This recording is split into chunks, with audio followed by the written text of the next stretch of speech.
שלום ובוקר טוב, ברוכים הנמצאים, אנחנו שמחות שהצטרפתם אלינו לפודקאסט של קפיטליזם קשוב. אני חנסי קליאר, איתי היום רויטל אליאס.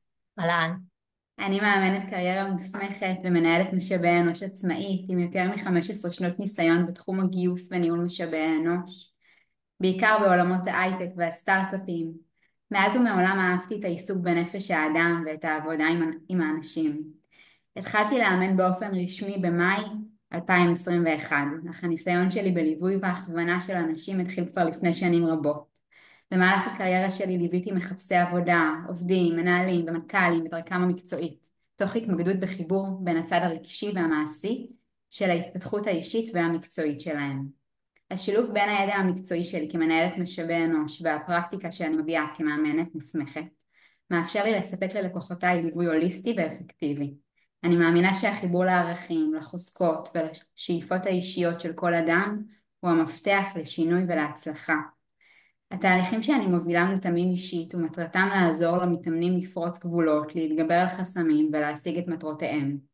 בנוסף לעבודתי כמאמנת, אני מעבירה סדנאות לינקדאין לצוותי גיוס ומשמשת כמגייסת עצמאית.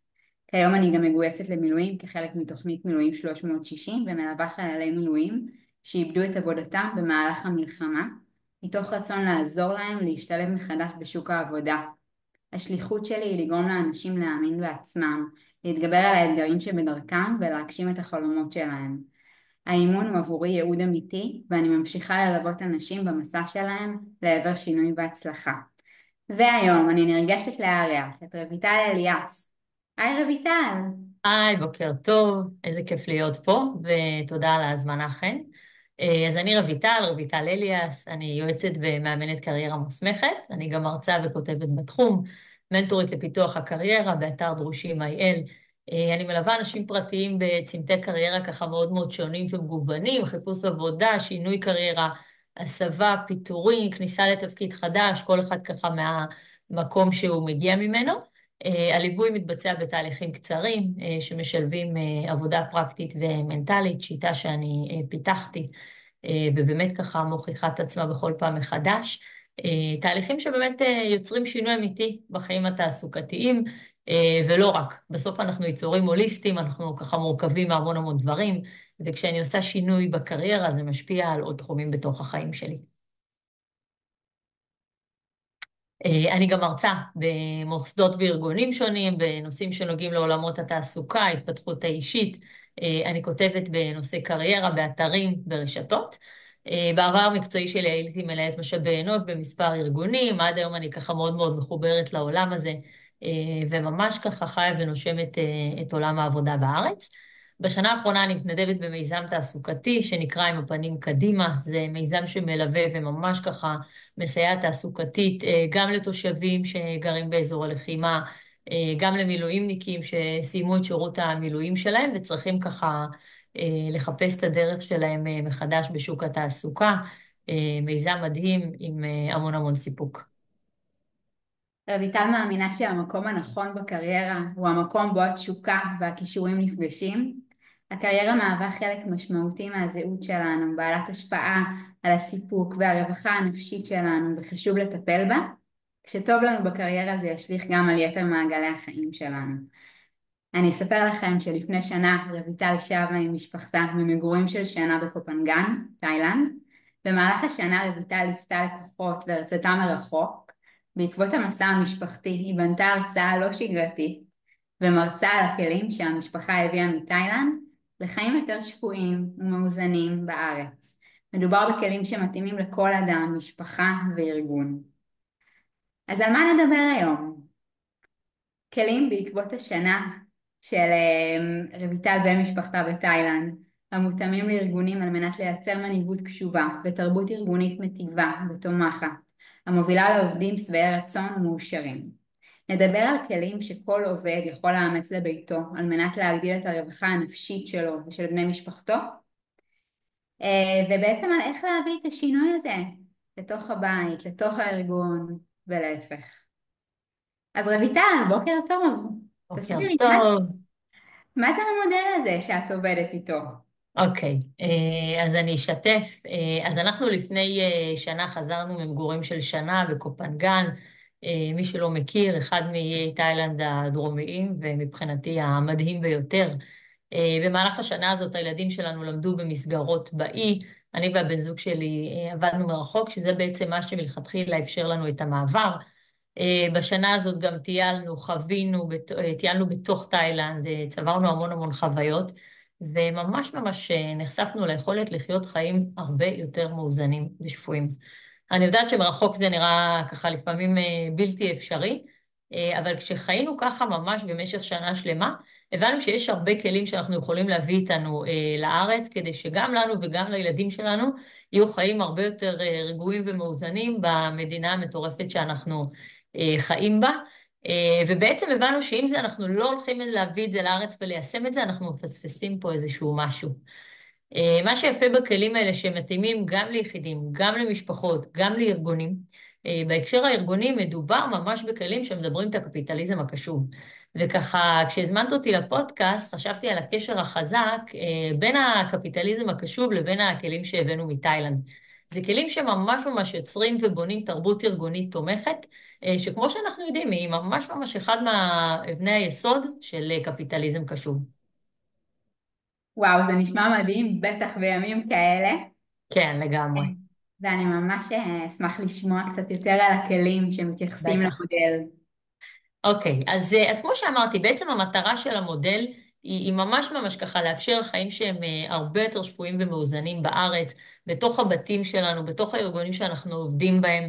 כמו שאמרתי, זה אף פעם לא יהיה אחד לאחד כמו בתאילנד, אבל יש המון המון דברים שאפשר ככה לקחת וליישם. בהקשר הארגוני ממש מדובר בכלים שהמטרה שלהם זה ליצור איזון בית עבודה. מחקרים מראים שעובדים שמצליחים לייצר איזון בית עבודה, הם עובדים הרבה יותר מאושרים, עם תפוקות יותר גבוהות. בשנה האחרונה, בעקבות המלחמה, בעקבות התקופה שאנחנו חיים בה, נוצר הביטוי War-Life Balance, שזה בעצם מציאות חדשה של מלחמה, שחוץ מלגדל ילדים, חוץ מלעבוד, לתחזק בית, אנחנו גם מתגייסים למילואים, אנחנו מתמודדים עם חרדות, עם טראומות, עם פחדים. ובסוף אנחנו מבינים שכל כך מורכב לשלב בין הכל ולנהל חיים נורמליים ומאוזנים במצב הלא פשוט הזה. אז איך בעצם ארגונים יכולים ליצור תרבות ארגונית שאחד מהמרכיבים שלה הוא איזון בית עבודה? אז קודם כל, הארגונים חייבים להכיר בחשיבות של החיים מחוץ לעבודה, ליצור סביבת עבודה תומכת ומאוזנת. זה אומר לעודד שיח פתוח על קשיים ותקשורת פתוחה על צרכי איזון. ממש לבוא, לדבר עם העובדים ולשאול אותם למה הם זקוקים, מה יסייע להם, מה הם צריכים. אני לא ככה מניחה הנחות לגבי העובדים, אני ממש באה ומדברת איתם על הדבר הזה. אני מאפשרת היברידיות, אני מאפשרת שעות עבודה גמישות. מדי פעם אפשר לצאת ולעבוד בחוץ, בטבע, אז אני גם מאפשרת את זה.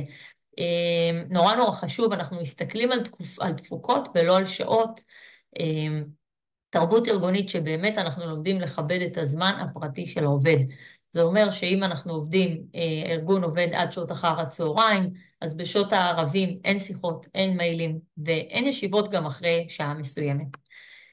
בהקשר האישי, המודל מציע גם ליחידים וגם למשפחות כלים ככה יותר, לחיים שהם באמת יותר מאוזנים, שפויים, בריאים, זה דברים שאני ככה מדברת עליהם בהרצאה, עיסוק בספורט מועדף באופן קבוע, התנתקות מוחלטת מהנייד אחת לחודש, שזה מה שאנחנו עושים בסופי שבוע, מפגשים חברתיים קבועים, באמת ככה לצאת לטבע בכל הזדמנות אפשרית.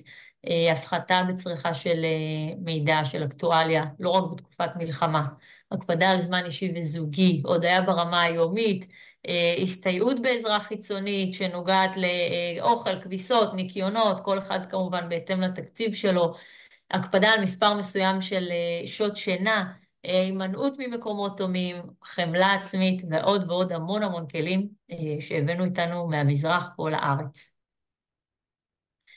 בסופו של דבר, עובדים שחיים בארגונים מאוזנים, הם ירצו להביא את האיזון גם לבית וגם למשפחה שלהם. עובדים שחיים בבית מאוזן, ירצו להביא את האיזון למקום העבודה. ודרך אגב, במידה והם לא יצליחו, לא בטוח שהם יישארו בארגון הזה. וכאן נכנס הצורך הגדול הזה בעצם בהקשבה לעובדים, בחיבור האינסופי הזה לשטח, שזה ממש אחד מהעקרונות שהקפיטליזם הקשוב מדבר עליהם. וואו, כמה שזה מדהים וחשוב, בטח בתקופה שאנחנו נמצאים בה, שכולם כן, מרגישים לגמרי. בחוץ, בלי אוויר, וגם הבוקר פשוט נכון. באזעקה. אז נשמע מדהים. עכשיו, מה שאני רוצה לשאול אותך זה, הרבה פעמים מנהלים מסתכלים על הצלחה ניהולית כהצלחה עסקית. נכון. והמודל הזה שאת מדברת עליו נשמע מודל מאוד רך. נכון. אני אשמח ככה להבין איך את מסבירה להם את הקשר. אז שאלה מצוינת. המודל הוא באמת מודל רך. מנהלים צריכים קודם כל להביט קדימה, להסתכל קדימה ולהפנים שכשהם יהיו שותפים לבניית תרבות ארגונית שמובילה איזון בית עבודה, הם יחוו בעצמם את ההצלחה העסקית והיא לא תאחר להגיע. אנחנו ממש ממש רואים את זה היום במחקרים, שאיזון בית עבודה מעלה את הפריון של העבודה במשהו כמו 25%. אנחנו רואים ירידה משמעותית בטעויות של עובדים, ירידה בימי מחלה, ירידה בתחלופת עובדים, עלייה ביכולת לפתור בעיות, שיפור במוטיבציה, שיפור במעורבות של עובדים בתוך הארגון, וזה פשוט מדהים. זה באמת מדהים לקרוא את המחקרים האלה. ודרך אגב, יש הרבה ארגונים שמתנהלים ככה, וממש ממש מדווחים על הדברים האלה. וואו, זה באמת מדהים, והלוואי ויותר ויותר ארגונים יפעלו. לגמרי, לגמרי. מה שמאוד יפה ומעניין במודל שלך, זה שבעצם הוא משלב כלים שמתאימים גם ליחידים וגם לארגונים, ואני אשמח לדעת איך את הגעת למודל כזה שכולל את הגם וגם הזה. בסדר גמור. אז קודם כל, במהלך המגורים שלנו בתאילנד, כמו שאמרתי, באמת חווינו חיים שהם לגמרי אחרים מהחיים בארץ. והבנו שאם אנחנו לא נביא איתנו לארץ את הכלים האלה עד כמה שניתן, זה יהיה פספוס מאוד מאוד גדול. הכלים בהתחלה היו עבור יחידים ומשפחות. לגמרי, ככה בניתי את זה, ובעצם מתוך הבסיס הזה יצאתי לרמה הארגונית. מתוך באמת אמונה והבנה של החיבור הגדול והמשמעותי בין העובד למקום העבודה שלו. אנחנו לא יכולים לנתק בין שני הדברים האלה, ויש בהם סינרגיה והשפעה מאוד מאוד גדולה. בסופו של דבר, עובד הוא חלק מארגון, וארגון הוא חלק מהחיים של העובד. וואו, זה לגמרי מדויק, בעיקר בשנים כאלה שאנחנו נמצאים כל כך הרבה שעות במקום העבודה שלנו. נכון, נכון. מאוד גדול מהיום, מהחיים שלנו. אני אשמח ככה לדעת מה הערך של המודל בתקופה הנוכחית, שאנחנו כבר שנה נמצאים לתוך המלחמה הזו. שאלה מצוינת.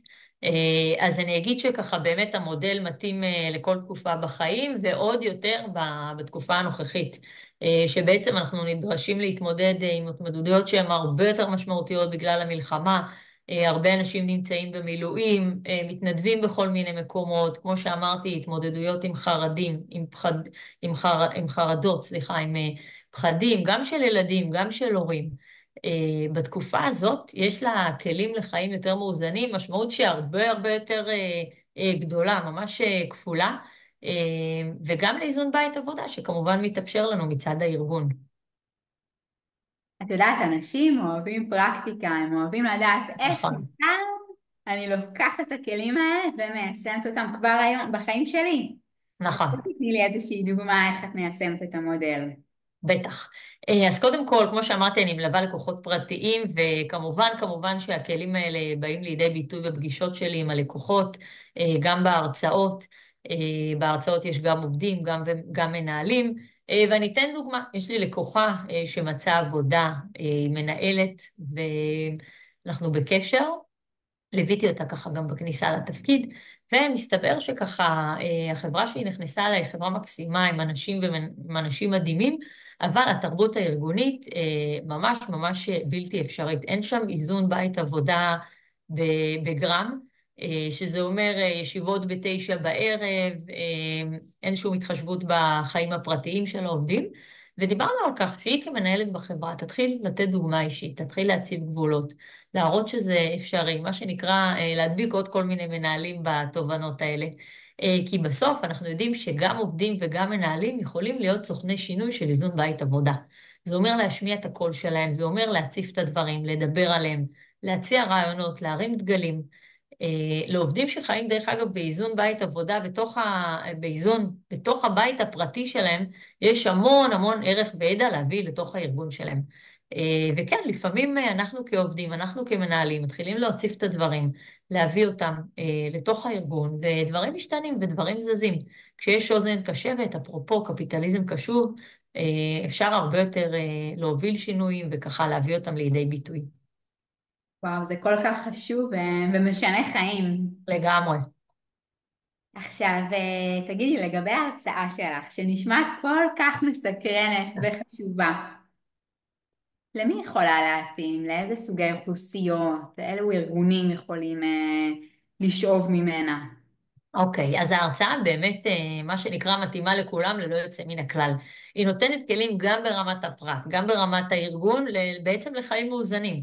וזה ככה, אני אשתף שזה מדהים ומרגש לראות אנשים שהארגון שלהם מאפשר איזון בית עבודה, וגם הם חיים ככה בתוך הבית שלהם עם המשפחה הפרטית שלהם.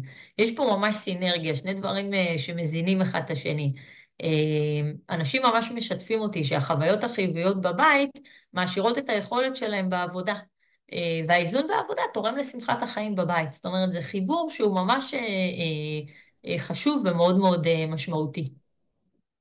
וואו, מאוד מאוד משמעותי וחשוב. כן. ככה אנחנו לקראת סיום, ואני אשמח לדעת מה המסר העיקרי שאת רוצה שמנהלים ייקחו מכאן. בטח. אז קודם כל, נורא נורא חשוב. מנהלים צריכים להשכיל ולהבין שלא תמיד הם יוכלו לשמר עובדים טובים, במידה ולא יתאפשר איזון בית עבודה. אני מלווה לקוחות שבאמת ככה מגיעים אליי להתייעץ עם רצון לעזוב את מקום העבודה, וכשאני שואלת למה, זה בדיוק הדבר הזה שהם מדברים עליו. ארגון שאין בו תרבות של Work-Life Balance, ארגון שלא קשוב לצרכים של העובדים, שלא מבין שלעובדים יש חיים גם אחרי שעות העבודה, ונורא נורא חשוב שבאמת מנהלים יכירו בחשיבות של הנושא, יבינו שזה אפשרי, לתת דוגמה אישית, לפעול בתוך הארגון, באמת לטובה של בניית תרבות ארגונית, שממש ממש מניפה על הדגל שלה איזון בית עבודה. כמובן שזה תהליך, זה לא זבנג וגמרנו, זה דורש התמדה, עבודה קשה, אבל אני חייבת להגיד שזה קורה, כל הצדדים נהנים ומרוויחים מזה. אנחנו רואים שאחרי הקורונה הרבה ארגונים השכילו להבין את זה, עשו את השינוי, ויש עוד הרבה כאלה שעדיין לא שם, ויש ככה באמת מקום לעוד הרבה עבודה בנושא, וככה המון המון ארגונים שיכולים לקחת את הדבר הזה קדימה, וממש ממש להרוויח מזה. וואו, זה כל כך חשוב, גם את יודעת לזכור את זה, שהעובדים שלנו הם הליבה של הארגון, וכל כך חשוב שהם יהיו מרוצים, וירגישו שרואים נכון, אותם, ושזוכרים שהם לא רק עובדים, לגמרי, זה חלק ממשהו נוסף. לגמרי, ובטח ממש בימים ככה. כאלה שכולנו ככה כבר בלי אוויר עם כל מה שקורה פה בארץ. נכון, נכון. המשמעות של זה, בגלל זה גם ככה דיברתי על זה, שהמשמעות של זה היום היא ממש ממש כפולה. זאת אומרת, אנחנו עוד יותר צריכים את זה. דווקא בגלל הכאוס הגדול הזה שאנחנו נמצאים בו בשנה האחרונה, הכלים האלה יכולים עוד יותר לתמוך אותנו וממש לעזור לנו להתנהל בתוך כל הבלגן הזה. רויטל, כל מה שסיפרת פה כל כך מעניין ומרגש, ואפילו חלומי השנה הזאת בתאילנד. אני אשמח, לגמרי. ממש, חלום שלי גם. אני אשמח לדעת ככה על הכלים שהבאת אלייך לתוך הבית, דרך החוויות שם בתאילנד. בטח. אז באמת הבאנו לא מעט כלים לתוך החיים שלנו פה בארץ, ואני אשמח לשתף, ואם ככה עוד אנשים יאמצו את זה, אז זה בכלל יהיה מדהים. אני גם מדברת על זה בהרצאות שלי. כלי ככה נורא נורא משמעותי שהבאנו לתוך החיים שלנו, קראנו לזה שבתנגן, שזה בעצם חיבור של המילה שבת עם המילה קופנגן. ומה זה אומר? פעם בחודש, בסוף שבוע, אנחנו מכניסת השבת עד צאת השבת, שמים את הניידים בחוץ ולא עולים על הרכב, ובעצם אנחנו מנצלים את הזמן הזה נטו להיות עם המשפחה, עם הילדים, אנחנו גם מארחים הרבה פעמים בסוף שבוע הזה. יש סוף סוף זמן למשחקי קופסה ולא כולם ניידים, זה ממש ככה נותן לנו אפשרות להתנתקות מוחלטת של של ככה יום וחצי, אה, וזה נורא נורא כיף. גם אין את הלחץ הזה של לנסוע לארוחות משפחתיות, לדבר עם כל מיני אנשים שמחפשים אותנו בסוף שבוע, כי באמצע השבוע לא תמיד הספקנו לדבר. וכשמתנתקים מהניידים וכשלא עולים על הרכב פעם בחודש בסוף שבוע, זה נורא נורא מנקה. זה פתאום מחזיר את השקט, וזה ממש ממש מטעין אותנו בחזרה לתוך השבוע החדש שמגיע. אז אני ממש ממש ממליצה בחום. עוד משהו שהבאנו בעקבות המגורים בתאילנד, בתאילנד קודם כל הנושא של מנקים שבאים לנקות את הבית הוא נורא נורא זול בהשוואה לישראל. אוכל בחוץ מאוד מאוד זול בהשוואה לישראל. בתאילנד אין מכונות כביסה בתוך הבית. מגיעים למכבסה, שמים את הכביסה, ממש בעלות מזערית של 5 שקלים לקילו, ואצלי זה 3 ילדים, אז באמת קילוגרמים רבים שמצטברים, אה, וזה מגיע ככה מקופל, רק להכניס את זה לארון, וואו, וראינו שבאמת, חלום. כן, כן. ראינו שבאמת שלושת הדברים של העניין של הניקיון, שאפשר להביא אותו הרבה, כי אנחנו מדברים על 15 שקלים לשעה, והנושא של האוכל, שבאמת בקושי הכנו משהו כל השנה הזאת, כי האוכל בחוץ הוא מאוד מאוד זול, ויש מקומות של אוכל טעים ובריא, וגם העניין של הכביסות, הבנו שזה שלושה דברים שהם נורא נורא משמעותיים, ובעצם גזלני זמן. אנחנו גם לא אוהבים לעשות אותם, אנחנו לא מהאנשים שאוהבים לבשל, לא לנקות ולא לטפל בכביסות, וככה אמרנו, אוקיי, בואו נראה איך אנחנו, שוב, זה לא יהיה אחד לאחד כמו בתאילנד, כי בכל זאת יש פה עלויות שונות בארץ, אבל איך אנחנו ככה משתלטים על הדבר הזה. אז קודם כל, בכל ההקשר של הכביסות, החלטנו שאנחנו מביאים מקפלת שמגיעה לפה פעם בשבוע ומשהו, וככה חוסכת לנו את ההרים של הכביסה. לגבי העניין של הניקיונות, החלטנו קודם כל שאנחנו ממשיכים לחיות פה כמו בתאילנד, אנחנו לא נכנסים עם נעליים הביתה, ואני אשתף אתכם שכשלא נכנסים עם נעליים הביתה ואף אחד מהחברים ומהאורחים ומבני המשפחה ומהחברים של הילדים לא נכנס עם נעליים הביתה ויש לנו שלט על הדלת, זה פשוט מדהים איך הבית מחזיק נקי הרבה יותר זמן, וממש ממש התרגלנו, אנחנו ממש לא מסוגלים להיכנס עם נעליים הביתה. אז אה, רגע, סיפרת אותי, איפה אתם מניחים את הנעליים? בכניסה במפתח. יש לנו ספסל מיוחד לזה, עם מדף כזה, אנחנו מניחים את זה שם. דרך אגב, בהתחלה שחזרנו מתאילנד, היינו באים לבתים של אנשים ומורידים נעליים, כי פשוט לא היינו מסוגלים להיכנס גם לבתים אחרים עם נעליים, אבל ראינו שזה לא, אנשים ככה, לא אכפת להם יותר מדי, לא מעניין אותם, אז לפעמים אנחנו כן ולפעמים אנחנו לא, אבל בבית שלנו זה קודש הקודשים. דרך אגב, התאילנדים לא סתם לא נכנסים עם נעליים הביתה, יש פה ממש עניין של אמונה ושל הפרדה בין הבחוץ לבין הבפנים, בין הבחוץ הכביכול הסואן, הרועש, המלוכלך, לבין הבפנים השקט, הרגוע, הנינוח והנקי. דרך אגב, הסואן והמלוכלך שם זה לא הסואן של פה, כמו שאתם בטח מתארים לעצמכם. לגבי עניין של ארוחות, אז לפעמים אנחנו קצת מביאים מבחוץ, ובעצם החלטנו שאנחנו מחלקים בינינו. שנינו עובדים מרחוק, מהבית, שבוע אני אחראית, שבוע הבן זוג שלי אחראי, אז זה ככה קצת מקל על העניינים, ולכל אחד יש כל פעם שבוע חופש. אז זה כמה כלים משמעותיים שהבאנו בתחום הזה. גם בתחום של תזונה ושל ספורט, זה משהו שככה ממש ממש הכנסנו כהרגל לחיים שלנו בתאילנד. דרך אגב, כל ההרגלים האלה, בסוף בן אדם זה אוסף של הרגלים. וצריך ככה מאוד מאוד להתמיד עם הרגלים, בדרך כלל באזור ה-90 יום, ואז זה ככה נטמע בתוכנו והופך לחלק מאיתנו. ושם היה לנו את הזמן ככה באמת להפנים את ההרגלים האלה, שהיום הם חלק מהחיים שלנו ואנחנו לא מוותרים עליהם. אז גם בעולמות של תזונה, של ספורט, זה משהו שעשינו שם באופן קבוע ספורט, וגם היום בארץ, כשחזרנו ישר, יומיים שלושה אחרי שנחתנו, כבר נרשמנו לחדר כושר ואנחנו מתמידים גם בנושא של תזונה.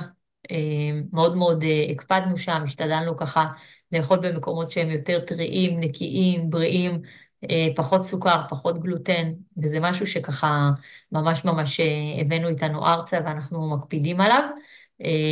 לא רק שנינו, גם מבחינת מה שהילדים אוכלים ומה שיש לנו ככה בתוך הבית. כל הנושא של שינה, גם משהו שהוא מאוד מאוד חשוב. בעבר ככה פחות היינו מקפידים על זה. בתאילנד יש לך הרבה יותר זמן פנוי, גם לישון יותר שעות, גם לעשות הרבה יותר דברים.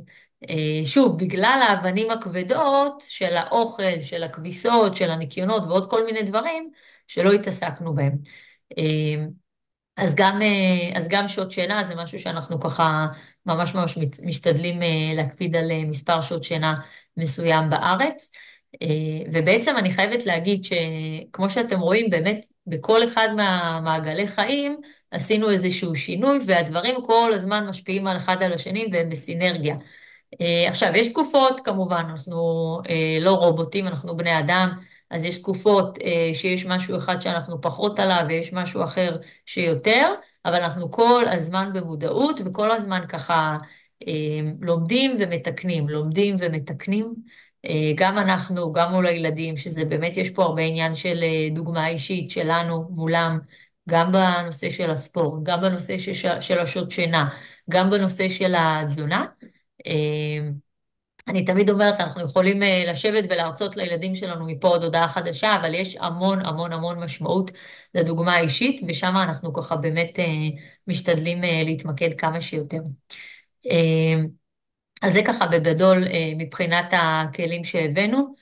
עוד כלי, דרך אגב, נורא נורא חשוב, יותר בעולמות המנטליים, זה הנושא של חמלה, חמלה עצמית, שאני חייבת לשתף שלפני שגרנו בתאילנד, יותר ככה נתנו לעצמנו בראש, מה שנקרא, ומאז שחזרנו, אנחנו הרבה יותר עם חמלה. גם כלפינו, גם כלפי הילדים, אבל זה מתחיל בנו, כשאני יודעת לחמול על עצמי, שאני לא מספיקה את מה שתכננתי לי לאותו יום, או שמשהו לא הצליח לי, או שבאותו יום נורא רציתי, היה התור שלי להכין לילדים צהריים ולא הספקתי והבאתם להם משהו מבחוץ, אז כן, המון המון חמלה. ובעצם להבין שכן, אנחנו בני אדם, ולפעמים תוכניות לחוד, מציאות לחוד, והחמלה הזאת באמת באמת ככה מאפשרת לנו להיות רכים יותר, גם עם עצמנו, גם עם הילדים, וזה מביא לחיים שהם הרבה יותר נינוחים, הרבה יותר שלווים, הרבה יותר מאוזנים, שאנחנו ככה באמת בהכרה עם זה שלא תמיד הכל יהיה מושלם ולפי התכנון, ויש שינויים ולא צריך להתעצבן וככה לכעוס על עצמנו.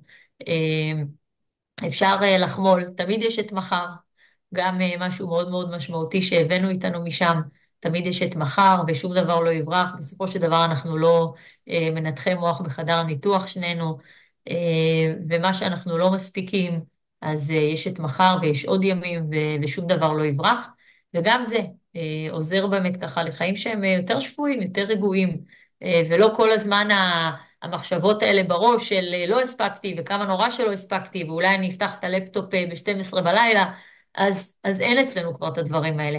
אנחנו משתדלים להיות ככה מאוד מאורגנים, הכל אצלנו נמצא ביומן, כי כמו שאנחנו יודעים, מה שלא נמצא ביומן לא קורה, וגם אם אנחנו לא מספיקים, אז זה יחכה למחר, וכמו שאמרתי, עם המון המון חמלה עצמית. נורא נורא חשוב.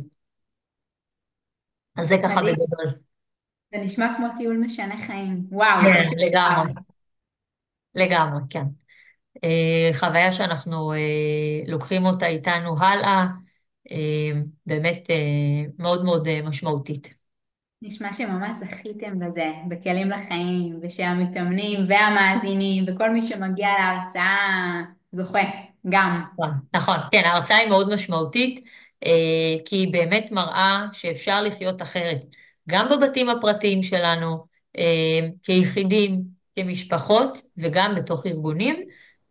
וכמו שאמרתי, ואני אגיד את זה שוב, החיבור והסינרגיה הזאת היא מאוד מאוד משמעותית. אני מהר מאוד יצאתי מהנושא של היחידים ומשפחות לנושא של ארגונים, כי הבנתי שזה ממש יכול להיות מהלך שהוא משנה חיים, כשגם עובדים יבואו ויביאו את הכלים שלהם בבית לתוך ארגונים, גם ארגונים יאפשרו את האיזון בית עבודה הזה, ובעצם ממש יעזרו לחיים של העובדים שלהם להיות אחרים. כשאני אומרת אחרים, זה באמת כמו שאותם עובדים רוצים לחיות ולנהל את התא המשפחתי שלהם. מדהים. אז רויטל, את בהחלט משלבת את החיבור המעניין שבין הקשר האישי לעסקי, והיה לי העונג לארח אותך תודה וללמוד שהזמנת אותי. כאן. תודה רבה. תודה, תודה על ההזמנה.